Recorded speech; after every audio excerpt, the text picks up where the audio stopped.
Hi guys, പുതിയൊരു വീഡിയോയിലേക്ക് സ്വാഗതം. ഇന്നത്തെ വീഡിയോയിൽ നമ്മൾ ഡിസ്കസ് ചെയ്യാൻ പോകുന്നത് ഒരു നോർമൽ ഇൻവെർട്ടറും അതോ ഒരു സോളാർ ഇൻവെർട്ടറിൻ്റെയും തമ്മിലുള്ള ഡിഫറൻസ്. എന്തുകൊണ്ടാണ് ഒരു സോളാർ ഇൻവെർട്ടർ വാങ്ങണമെന്ന് പറയാൻ കാരണം, ഒരു സാധാരണ ഇൻവെർട്ടറും അതുപോലെ തന്നെ ഒരു സോളാർ ഇൻവെർട്ടർ തമ്മിലുള്ള മെയിനായിട്ടുള്ള എന്തൊക്കെ ഡിഫറൻസ് ആണ് വരുന്നതെന്നാണ് നമ്മൾ ഇന്നത്തെ വീഡിയോയിൽ ഡിസ്കസ് ചെയ്യാൻ പോകുന്നത്. ഓക്കെ, അപ്പോൾ നമുക്ക് വീഡിയോയിലേക്ക് പോകാം.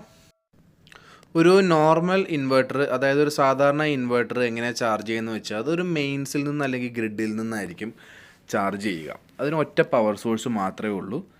അത് നോർമലി നമ്മുടെ KCBയിൽ നിന്ന് ചാർജ് ചെയ്ത് ബാറ്ററിയിൽ സ്റ്റോർ ചെയ്ത് വെച്ച പവർ നമുക്കത് ആവശ്യം വരുന്ന സമയത്ത് DC ബാക്ക് ടു AC ആയിട്ട് കൺവേർട്ട് ചെയ്ത് തരികയാണ് ചെയ്യുന്നത്. അപ്പോൾ ഇതാണ് ഒരു നോർമൽ ഇൻവെർട്ടറിൻ്റെ പ്രവർത്തനം.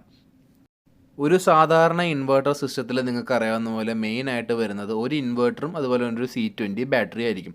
പിന്നെ അതിനോട് സംബന്ധമായ വയറിങ്ങുകൾ മാത്രമേ ഒരു സാധാരണ ഇൻവെർട്ടറിൽ നമ്മൾ കാണുന്നുള്ളൂ. ഈ ഒരു നോർമൽ ഇൻവെർട്ടർ നമുക്ക് ഒരു 15,000 അല്ലെങ്കിൽ ഒരു 10,000 മുതൽ നമുക്ക് പല പല കപ്പാസിറ്റി അനുസരിച്ച് വില കൂടുന്നതനുസരിച്ച് വലിയ ബാറ്ററി ബാങ്ക് വെച്ച് നമുക്കത് ഇൻസ്റ്റാൾ ചെയ്യാൻ പറ്റുന്നതാണ്. നോർമൽ ഇൻവെർട്ടർ സിസ്റ്റം നോർമലി കുറച്ച് ചിലവ് കുറഞ്ഞ ഒരു ഇൻവെർട്ടർ സിസ്റ്റം ആയിരിക്കും. അടുത്തതായി നമുക്ക് സോളാർ ഇൻവെർട്ടർ സിസ്റ്റത്തിലുള്ള പ്രത്യേകതകൾ എന്താണെന്ന് നോക്കാം. സോളാർ ഇൻവെർട്ടർ മെയിനായിട്ട് സോളാറിൽ നിന്ന് നമുക്ക് ചാർജ് ചെയ്യാൻ പറ്റും. അതുപോലെ തന്നെ ഗ്രിഡ്, അതായത് KCBയിൽ നിന്ന് നമുക്ക് ചാർജ് ചെയ്യാൻ പറ്റും.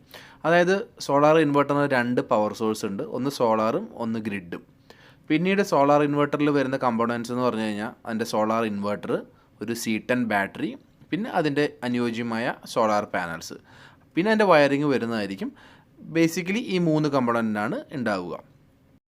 വേറെ സോളാർ ഇൻവെർട്ടറിൻ്റെ ഒരു പ്രത്യേകത എന്ന് പറഞ്ഞു കഴിഞ്ഞാൽ കറണ്ട് ഇല്ലാത്ത സമയത്തും സോളാറിൽ നിന്ന് കിട്ടുന്ന എനർജി ഉപയോഗിച്ച് ബാറ്ററി ചാർജ് ചെയ്യുന്നതായിരിക്കും. അപ്പോൾ നമുക്ക് ഫുൾ ടൈം ഒരു പവർ ബാക്കപ്പ് ഉള്ളൊരു സിസ്റ്റമായി നമുക്ക് സോളാർ ഇൻവെർട്ടർ സിസ്റ്റം വർക്ക് ചെയ്യുന്നതായിരിക്കും. ഒരു സാധാരണ ഇൻവെർട്ടറിനെ സോളാർ ഇൻവെർട്ടറായിട്ട് കൺവേർട്ട് ചെയ്യാൻ വേണ്ടിയിട്ട് ഒരു ചാർജ് കൺട്രോളർ വാങ്ങി ഇൻസ്റ്റാൾ ചെയ്യുകയാണെങ്കിൽ ഒരു നോർമൽ ഇൻവെർട്ടറിനെ സോളാർ ഇൻവെർട്ടറായി കൺവേർട്ട് ചെയ്യാൻ പറ്റുന്നതാണ്. MPPT ചാർജറോ അല്ലെങ്കിൽ ഒരു PWM ചാർജ് കൺട്രോളറോ വാങ്ങി ഇൻസ്റ്റാൾ ചെയ്യുകയാണെങ്കിൽ അത് വർക്കാവുന്നതായിരിക്കും. അങ്ങനെ ഇനി നമ്മൾ വീഡിയോയിൽ ആദ്യം ഡിസ്കസ് ചെയ്ത എന്തുകൊണ്ടാണ് ഒരു സോളാർ ഇൻവെർട്ടർ. ഒരു സോളാർ ഇൻവെർട്ടറിൻ്റെ ബെനിഫിറ്റ് എന്ന് പറഞ്ഞു കഴിഞ്ഞാൽ അതൊരു ഫുൾ ടൈം പവർ ബാക്കപ്പ് ഉള്ളൊരു സിസ്റ്റം വീട്ടിലുള്ളതിന് തുല്യമാണ് ഒരു സോളാർ ഇൻവെർട്ടർ സിസ്റ്റം. അതായത് KCBയിൽ നിന്ന് കറണ്ട് ഇല്ലാത്ത സമയത്തും നമുക്ക് സൂര്യനിൽ നിന്ന് എനർജി ഉപയോഗിച്ച് ബാറ്ററി ചാർജ് ചെയ്ത് നമുക്ക് വീട്ടിലത്തെ ആവശ്യത്തിന് യൂസ് ചെയ്യാൻ പറ്റുന്നതായിരിക്കും. ഏതൊരു സമയത്തും നമ്മുടെ വീട്ടിലൊരു പവർ ബാക്കപ്പ് ഉള്ളൊരു സിസ്റ്റം നമുക്ക് കിട്ടുന്നതായിരിക്കും.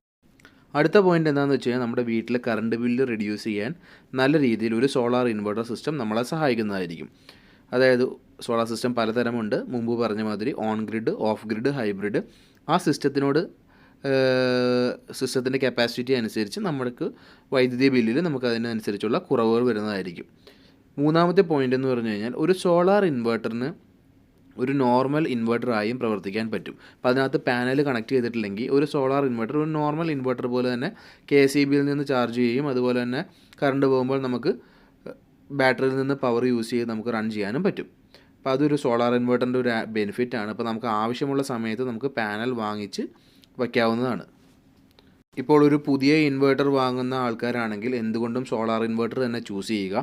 പിന്നെ ഭാവിയിൽ നിങ്ങൾക്ക് ഫണ്ട് വരുന്നതനുസരിച്ച്, ബഡ്ജറ്റ് വരുന്നതനുസരിച്ച് നിങ്ങൾക്ക് പാനൽസ് വാങ്ങി ആഡ് ചെയ്യാവുന്നതാണ്. അപ്പോൾ നിങ്ങൾക്കൊരു സോളാർ ഇൻവെർട്ടറിൻ്റെ ബെനിഫിറ്റ് ആ സമയത്ത് കിട്ടും. നെക്സ്റ്റ്, സോളാർ ഇൻവെർട്ടറിലുള്ള മെയിനായിട്ടുള്ളൊരു ഫീച്ചർ എന്താണെന്ന് വെച്ച് കഴിഞ്ഞാൽ നമുക്കതിനകത്ത് പ്രയോറിറ്റി സെലക്ഷൻസ് പോസിബിളാണ്. അതായത് ഗ്രിഡിന് പ്രയോറിറ്റി കൊടുക്കാം, അതുപോലെ തന്നെ സോളാറിലേക്ക് പ്രയോറിറ്റി കൊടുക്കാം. നമ്മൾ ഫുൾ പ്രയോറിറ്റി സോളാറിൽ കൊടുക്കുകയാണെങ്കിൽ നമുക്ക് നല്ലൊരു പവർ സേവിങ് കിട്ടുന്നതായിരിക്കും.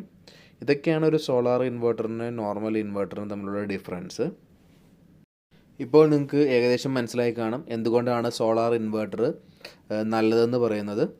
അപ്പോൾ നിങ്ങൾക്ക് ഈ വീഡിയോ ഇഷ്ടമായെങ്കിൽ നിങ്ങൾ വീഡിയോ ലൈക്ക് ചെയ്യുക, അതുപോലെ തന്നെ ഷെയർ ചെയ്യുക, എൻ്റെ ചാനൽ സബ്സ്ക്രൈബ് ചെയ്യുക. എന്തെങ്കിലും ഡൗട്ട്സ് എന്തെങ്കിലും ഉണ്ടെങ്കിൽ കമൻറ്റായിട്ട് ചോദിക്കുക, ഞാൻ അതിന് റിപ്ലൈ തരുന്നതായിരിക്കും. അപ്പോൾ വീണ്ടും മറ്റൊരു വീഡിയോയിലൂടെ കണ്ടുമുട്ടാം. Bye friends.